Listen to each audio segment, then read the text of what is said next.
নমস্কার, সাহিত্য চিরন্তন বাংলা অডিও স্টোরি চ্যানেলে আপনাদের সকলকে স্বাগত। সাহিত্য চিরন্তনের আজকের নিবেদন বিভূতিভূষণ বন্দ্যোপাধ্যায়ের লেখা শাবলতলার মাঠ।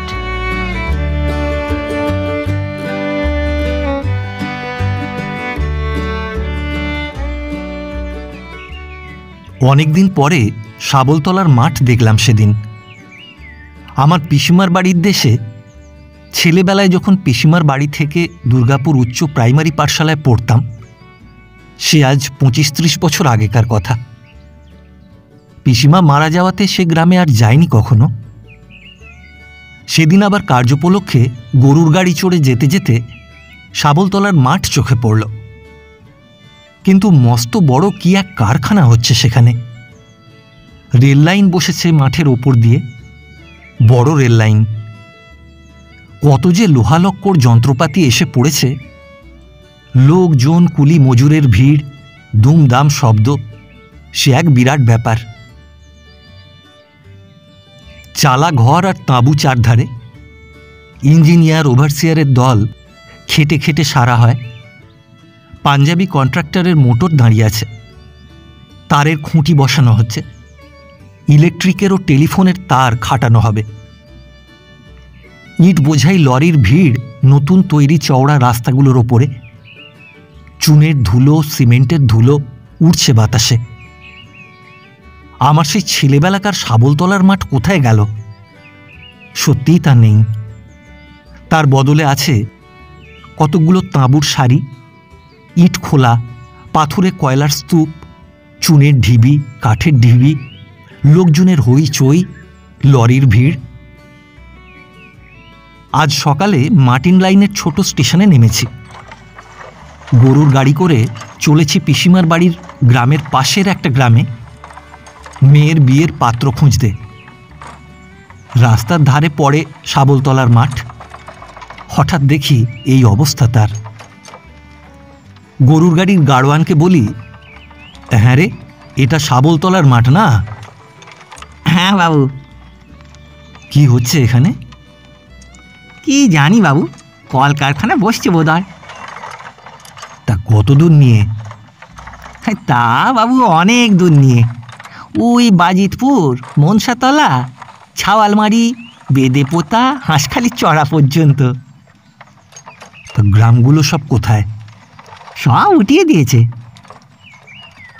মনে পড়ল আমার 11 বছর বয়সের একটি মধ্যাহ্ন দিন। আর মনে পড়ল দুর্গাপুর উচ্চ প্রাইমারি স্কুলের উমাচরণ মাস্টারকে। উমাচরণ মাস্টার কতদিন থেকে দুর্গাপুর ইউপি পাঠশালায় হেডমাস্টারি করছিলেন তা আমি বলতে পারবো না। গ্রামের রায় জমিদারদের ভাঙা কার্নিশে পায়রার বাসাওয়ালা বৈঠকখানার একপাশে সেকেলে তক্তপোষে ছিল তাঁর বাসা। দেওয়ালে তাঁর হুঁকো ঝুলত পেরেকের গায়ে। বাঁশের আলনায় তাঁর দুখানা আধময়লা ধুতি ও এক এবং অদ্বিতীয় পিরানটি আলতো করে ঝোলানো থাকত। আর থাকত তক্তপোষের নিচে একজোড়া কাঠের খড়ম, একটা টিনের বিবর্ণ তোরঙ্গ, একটা চটের থলে ভর্তি টুকিটাকি জিনিস, একখানা পাকা বাঁশের লাঠি, এবং সেইটেই বেশি করে মনে আছে একগাছা তেলে জলে পাকানো বেত। উমাচরণ মাস্টার আবার বই লিখতেন। আমি তখন অল্প বয়স্ক, লেখক বা সাহিত্যিকের যশগৌরব সম্বন্ধে আমার ধারণা তখন খুব অস্পষ্ট। তবুও মাস্টারমশাই যখন ক্লাসের টেবিলের ওপর পা তুলে গম্ভীরভাবে তাঁর লেখা আক্কেল গুড়ুম বই পড়তেন, তখন আমরা ক্লাসশুদ্ধ ছেলে বিস্ময় ও প্রশংসা ভরা দৃষ্টিতে তাঁর দীর্ঘ গুম্ফযুক্ত বসন্তের দাগ আঁকা প্রৌঢ় মুখমণ্ডলের দিকে চেয়ে থাকতাম। হ্যাঁ, তার বইয়ের নাম ছিল আক্কেল গুড়ুম। তিনি বলতেন প্রহসন। আমার যা বয়স তখন তাতে আক্কেল গুড়ুম বা প্রহসন দুটো কথার একটারও মানে বুঝতাম না। মনে আছে বইয়ের মধ্যে একটি ইংরেজি পড়া ছোকরার কথা আছে, এবং পড়ার ভঙ্গিতে মনে হতো উক্ত ইংরেজি পড়া ছোকরা খুব ভালো লোক নয়। উমাচরণ মাস্টার আমাদের দিকে চেয়ে সগর্বে বলতেন, হ্যাঁ, এই বই পড়ে গোবরডাঙ্গার সেজুবাবু শালা কি বলেছিলেন জানো? বলেছিলেন, উমাচরণ বাবু, আপনি কালে গিরিশ ঘোষের সমান লেখক হবেন। বুঝলে? আমি বলেছিলাম, গিরিশ ঘোষ কে পণ্ডিত মশাই? উমাচরণবাবু অনুকম্পার হাসি হেসে আমার দিকে চেয়ে বলেছিলেন, গিরিশ ঘোষ জানো না? আর কি বা জানো? আমি লজ্জায় চুপ করে থাকি। কি উত্তর দেব যখন সত্যিই জানি নে গিরিশ ঘোষকে, নামও কোনোদিন শুনিনি। উমাচরণ তাঁর এই মূল্যবান প্রহসন আমাদের কাছে বিক্রি করবার চেষ্টা করতেন, এবং বিক্রি অনেক করেও ছিলেন। প্রত্যেক ছাত্রের বাড়ি একখানা বা দুখানা করে আক্কেল গুড়ুম ছিলই। মাইনের টাকা দিলে খুচরো ফেরত দেওয়ার রীতি ছিল না তাঁর। বলতেন, কত বাকি? 7 আনা। আর নাও একখানা ভালো বই নিয়ে যাও, বাড়ি গিয়ে পড়তে দিও সবাইকে। একদিন পিসিমা বললেন, হ্যাঁ রে, মাইনের টাকা দিলাম, 9 আনা পয়সা ফেরত দিলি নে? না পিসিমা, মাস্টারমশাই বই একখানা দিয়েছেন তার বদলে। কি বই? আক্কেল গুড়ুম। ও মা, সে আবার কি বই? তুই কি বলে সেই বই আনতে গেলি? যেমন পোড়ার মুখো মাস্টার, তেমনই পোড়ার মুখো ছেলে।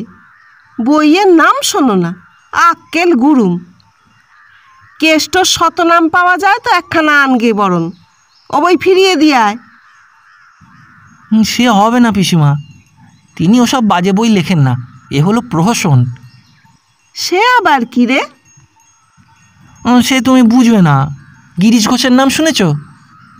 সে কে আবার? আমাদের গাঁয়ে তো ও নামের কেউ নেই। দুর্গপুরের লোক নাকি? সে তুমি বুঝবে না, তিনি আমাদের মাস্টারমশাইয়ের মতো প্রহসন বই লেখেন। পিসিমা ধমক দিয়ে বলতেন, তুই চুপ কর বাপু, বড্ড পণ্ডিত হয়েছিস তুই। আমি জানি নে, ওর গাল টিপলে দুধ বেরোয়, উনি জানেন। ফাজিল কোথাকার। ওসব গিরিশ ঘোষ সতীশ ঘোষ বুঝি নে। কাল ও বই ফেরত দিয়ে কেষ্ট শতনাম আনতে পারিস তো ভালো, নয়তো 9 আনা ফেরত আনবি, যা। একদিন উমাচরণ মাস্টারমশাই আমাদের বুঝিয়ে বলেছিলেন, বড় বড় লেখকরা সবাই প্রথম জীবনে তার মতো স্কুল মাস্টারই করেছিলেন। কথাবার্তার মাঝখানে আমাদের ক্লাসের সারদা হঠাৎ বলে বসল, আপনার বয়স কত মাস্টারমশাই? কেন রে? তাই বলছি। উমাচরণ মাস্টার তাকে ধমক দিয়ে বসিয়ে দিলেন বটে, কিন্তু আমরা বুঝতে পারলাম ছেলেটার খটকা বাঁধছে কোথায়। এই বয়সেও যদি এখন উমাচরণ মাস্টার আমাদের এই স্কুলে মাস্টারি করতেই রয়ে গেলেন, তবে কোন বয়সে গিয়ে তিনি কোথায় কি বড় কাজ করবেন। আমাদের ক্লাসের সতু কিন্তু বলতো, মাস্টারমশাই কিন্তু খুব বড় পণ্ডিত, ওরকম হয় না। আমি বললাম, কেন রে? উনি চালতা বাগানের মাঠের ধারে বসে বসে রোজ কি করেন? বোধহয় লেখেন, কবি মানুষ কি না? আমি একদিন সতুর সঙ্গে দেখতে গেলাম ব্যাপারটা। চালতা বাগান বহুকালের প্রাচীন আম তেঁতুল গাছের ছায়ায় দিনমানই সন্ধ্যার মতো অন্ধকার। অনেক রকম মোটা লতা গাছে গাছে জড়াজড়ি করে আছে। বাগান পার হই একটা ছোট মাঠ। উমাচরণ মাস্টার সেই মাঠের ধারে বসে আছেন। বাগানের ছায়ার আশ্রয়ে একটা ছেঁড়া মাদুর পেতে, মাদুরের উপর কাগজ বই ছড়ানো, পাছে উড়ে যায় বলে মাটির ছোট ছোট ঢেলা চাপানো সেগুলোর উপর। আমরা শ্যাওড়া ঝোপের আড়ালে দাঁড়িয়ে দেখতে লাগলাম তিনি কখনো উপুর হয়ে কি লিখছেন, কখনো সামনের মাঠের দিকে চেয়ে কি ভাবছেন, কখনো আপন মনে হাসছেন, বিড়বিড় করে কি বকছেন। সতু সসম্ভ্রমে চুপি চুপি বললে, এই দেখলি, কবি মানুষ। আমি বললাম, কি করছেন? লিখছেন। তো বিড়বিড় করে কি করছেন? আরে ওরকম কবিরা করে থাকে। দুজনে চুপ করে দাঁড়িয়ে কবির কাণ্ড অনেকক্ষণ দেখলাম। এই আমার জীবনে প্রথম একজন জীবন্ত কবির ক্রিয়াকলাপ দেখবার দুর্লভ সৌভাগ্য ঘটল। মনে আছে শ্যাওড়া ঝোপের পাশেই ছিল বড় একটা কদবেল গাছ। তলা বিছিয়ে পড়েছিল পাকা পাকা কদবেল। সেই বয়সের লোভ, বিশেষ করে কদবেলের ওপর লোভ দমন করেছিলাম কবি দেখবার আনন্দে ও বিস্ময়ে। উমাচরণ মাস্টারের বয়স তখন কত? আমার মনে হয় 40-এর ওপর, কারণ আমার মায়ের বড় ভাই, বড় মামা, যার বয়স শুনতাম 35, তিনি মাস্টারমশাইকে দাদা বলে ডাকতেন। আমরা যেমন নিঃশব্দে সেখানে গিয়েছিলাম, তেমনি নিঃশব্দে চলে এলাম মনে বিস্ময় ও আনন্দ নিয়ে। এরপর উমাচরণ মাস্টার যখন পড়াতেন, তখন হাঁ করে তাঁর দিকে চেয়ে দেখতাম। একজন কবি বটে, উনি ঠিকই বলেছেন, বড় বড় লোকেরা প্রথম জীবনে মাস্টারি করে। ওর বয়স বেশি হয়েছে বটে, কিন্তু উনি একজন কবিও তো হয়েছেন। সারদাটা কিছুই বোঝে না। বছরখানেক কাটল। আমরা কটি ছেলে উচ্চ প্রাইমারি পরীক্ষা দেবার জন্য তৈরি হয়েছি। সেই বছর উমাচরণ মাস্টার আমাদের নিয়ে রানাঘাটে যাবেন পরীক্ষা দেওয়াতে। 4টি ছেলে, মনে আছে, চক্রবর্তীদের কানাই, আমি, সতু ও সারদা। দুর্গাপুর থেকে হেঁটে বেরিয়ে শাবলতলা মাঠে যখন এসে পড়েছি, তখন দুপুর গড়িয়ে গিয়েছে। বড্ড মনে আছে সেই অপরাহ্নের কথাটি। তখন শাবলতলা মাঠে ঝাঁ ঝাঁ করছে রোদ্দুর। মস্ত বড় মাঠের এখানে ওখানে কুল গাছ, শ্যাওড়া ডাঁটা আর বন তুলসীর জঙ্গল। ধু ধু করছে মাঠ, যেন সমুদ্রের মতো। কুল কিনারা নেই কোনো দিকে। এত বড় মাঠ কখনো দেখিনি। দুর্গাপুর থেকে শাবলতলার মাঠ প্রায় 2 ক্রোশ 2.5 ক্রোশ পথ। কাছাকাছি কোনো গ্রাম নেই এ মাঠের কোনো দিকে। একটা সরু মেঠো পথ মাঠের মধ্যে দিয়ে দূরে কোথায় চলে গেছে। কি একটা ফুলের গন্ধ বেরুচ্ছে দুপুরের রোদে। আমরা সবাই ছেলে মানুষ, ক্লান্ত হয়ে পড়েছি। উমাচরণ মাস্টার বললেন, এই যাও, সব গাছতলায় একটু বসে নাও। আমাদের প্রত্যেকের কাঁধে একটা করে বোঁচকা, তার মধ্যে আমাদের বইপত্তর আছে, কাপড়, গামছা ও কাঁথা আছে। থাকতে হবে নাকি হোটেলে। আমরা বোঁচকা নামিয়ে একটা কুল গাছের তলায় সবাই বসলাম। মাস্টারমশাই বললেন, দেখো তো কুল হয়েছে কিনা।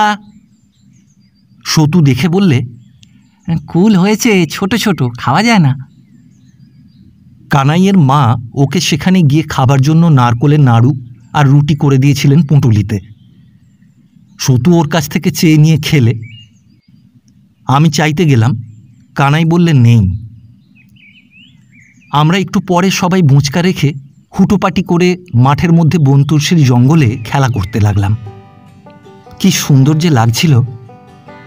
ক্ষুদ্র গ্রামের পাড়ায় পাড়ায় খেলা করে বেড়াই। এত বড় মাঠের এত ফাঁকা জায়গায় খেলা করবার সুযোগ কখনো পাইনি। ওদের কেমন লাগছিল জানি না। আমার মনে হচ্ছিল যেন কোনো নতুন রাজ্যে রূপকথার জগতে এসে পড়েছি। তুলসী মঞ্জরির সুগন্ধ ভরা অপরাহ্নের বাতাসে যেন কোন সুদূরের ইঙ্গিত। যে দেশ কখনো দেখিনি, যার কথা কিন্তু আমার মনে সর্বদাই উঁকি দেয়, আজ এই শাবলতলার মাঠে এসে সেই দূর দূরান্তরকে দেখতে পেলাম। ঝোপে ঝোপে শালিক আর ছাতারে পাখির কলরব, এখানে ওখানে বেলে জমিতে খ্যাঁকশেয়ালের গর্ত, রাঙা কেলে কোঁড়া ফুলের লতা জড়িয়ে উঠেছে বুনো কলুচটকা আর তিত্তিরাজ গাছে। জনমানুষের বাস নেই। একটা কলা গাছ কি আম গাছ চোখে পড়ে না। যেন এই জগতে মানুষের বাস নেই। শুধুই বনঝোপের শুকনো পাতার উপর দিয়ে মচমচ করে পাতার ধুলো উড়িয়ে এদেশে চলে যাও। লেখাপড়ার বিরক্তিকর বাধ্যতা এখানে নেই। খেলা ছেড়ে লেখাপড়া করতে কেউ বলবে না এদেশে। উমাচরণ মাস্টার সেই পুরনো একঘেয়ে বালকের পক্ষে মহা বিরক্তিকর জগতের মানুষ। এই নতুন জীবনের উদাস মুক্তির মধ্যে, দিন রাত ব্যাপী খেলা আর অবকাশের মধ্যে ওর স্থান নেই আদৌ। বেলা পড়ে এসেছে। হঠাৎ সতু বললে, এই হ্যাঁ রে, মাস্টারমশাই কোথায় রে? আমি বললুম, কেন কুলতলায় নেই? কতক্ষণ তো তাকে দেখছি নে, গেলেন কোথায়? আমাদের যেতে হবে না স্টেশনে? 2 ঘন্টার ওপর তো এখানে আছি, গাড়ি ধরতে হবে না? আমার মনে হচ্ছিল গাড়ি ধরে আর কি রাজা হব আমরা, এই তো বেশ আছি। উচ্চ প্রাইমারি পরীক্ষার বিভীষিকার মধ্যে আর নাই বা গেলাম। ইন্সপেক্টর এসে সেবার স্কুলে বলে গিয়েছিল রানাঘাট গিয়ে পরীক্ষা দেওয়ার নাকি নানা গোলমাল। খাতায় লিখে পরীক্ষা হয়, গার্ড আছে সেখানে ঘাড়ের ওপর ঝুঁকে। একটু যে দেখাদেখি করবে কি বলা বলি করবে তার কোনো উপায় নেই। বলা বলি করলেই মহকুমার হাকিমের সামনে গিয়ে হাজির করবে। তিনি জেলেও দিতে পারেন, জরিমানাও করতে পারেন। একটু ফিসফাস করবার জো নেই সেখানে। নবমীর পাঁঠার মতো কাঁপতে কাঁপতে ঢুকতে হবে হল ঘরে। কি ভীষণ পরিণাম ছাত্র জীবনের।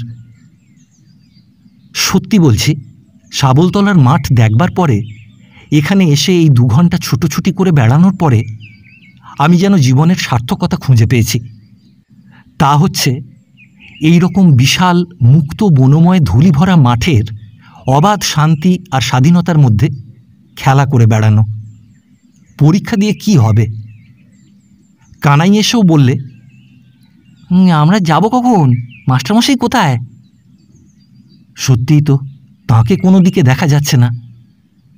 সবাই মিলে খুঁজতে বার হওয়া গেল। সতু ডাকতে লাগলো, ও মাস্টারমশাই, মাস্টারমশাই, ও মাস্টারমশাই। কোনো সাড়া নেই। সতু ভীত মুখে বললে, এই বাগে নিয়ে গেল না কি রে? কানাই বললে, এই দূর, এখানে মানুষ খেকো বাঘ থাকবে? না, নেই, তোকে বলেছে। তবে গেলেন কোথায়? আমি বললাম, তোমরা খুঁজে দেখো, আমি এখানে খেলা করি।